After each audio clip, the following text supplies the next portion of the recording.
Bike తీసుకుని బయలుదేరతారు. మనుషులెవరూ తమను గుర్తుపట్టని ప్రాంతాలకు, కాలనీలకు వెళ్తారు. అక్కడ 2-3 రోజులు రెక్కి చేస్తారు. ఒంటరి మహిళలే వాళ్ల టార్గెట్. అలా ఒంటరిగా ఎవరు కనిపిస్తే వాళ్లను వెంబడిస్తారు. చుట్టుపక్కల ఎవరూ లేని సమయం చూసి అనుకున్న ప్లాన్ ప్రకారం వాళ్ల పని కానిచ్చేస్తారు. సిఎంఆర్ ఫ్యామిలీ మాల్ ఇప్పుడు మన KPHBలో ఫిబ్రవరి 10వ తేదీన ప్రముఖ నటి శ్రీలీల గారిచే ఘన ప్రారంభం.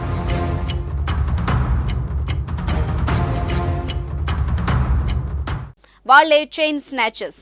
రాష్ట్ర వ్యాప్తంగా ఎక్కడో చోట చైన్ స్నాచింగ్ కేసులు నమోదవుతూనే ఉన్నాయి. తాజాగా ఒంటరిగా వెళ్తున్న ఓ మహిళ మెడలోంచి 2 వ్యక్తులు చైన్ స్నాచింగ్ కు పాల్పడి పరారైన ఘటన చోటు చేసుకుంది. సంగారెడ్డి జిల్లా అమీన్పూర్ పోలీస్ స్టేషన్ పరిధిలో చైన్ స్నాచర్స్ దారుణాన్ని కొడిగట్టారు. బైక్ పైన వచ్చిన 2 వ్యక్తులు నడుచుకుంటూ వెళ్తున్న ఓ మహిళ మెడలోంచి పుస్తల తాడు లాక్కెళ్లారు. దీంతో ఆ మహిళతో పాటు నడుస్తున్న బాలుడు కింద పడిపోయారు. కింద పడి తేరుకొని లేచి చూసేసరికి ఆ దుర్మార్గులు వెళ్లిపోయారు. ఈ దృశ్యం అంతా అక్కడున్న సీసీ కెమెరాల్లో రికార్డైంది. మహిళలు ఇంటి నుంచి బయటకు వెళ్లినప్పుడు జాగ్రత్తగా ఉండాలని సూచిస్తున్నారు.